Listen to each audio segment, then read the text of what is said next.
अस्सलामुअलैकुम दोस्तों, welcome to astrology info channel. आपका दिन कैसा रहेगा? 19 अप्रैल 2023।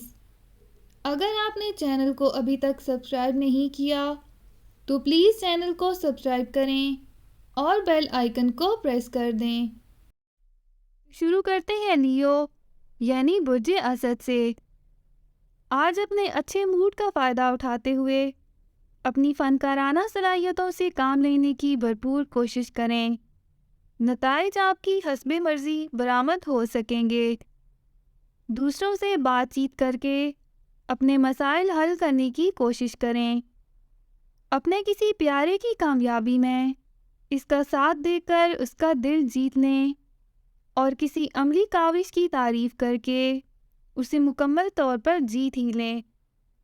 अपनी घरेलू जिम्मेदारियों की अंजामदही मुकम्मल तवज्जो और लगन से करके अपने सारे मामलात को ठीक करने की कोशिश करें।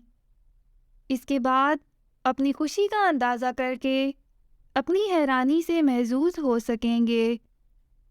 आज अपने प्यारों के अलावा अपने करीबी अफराद की कामयाबी के लिए भी इनकी मामनत कर सकेंगे। अपना हॉरोस्कोप सुनने का शुक्रिया। चैनल को सब्सक्राइब करें। वीडियो पसंद आए तो लाइक ज़रूर करें। तो कल मिलते हैं।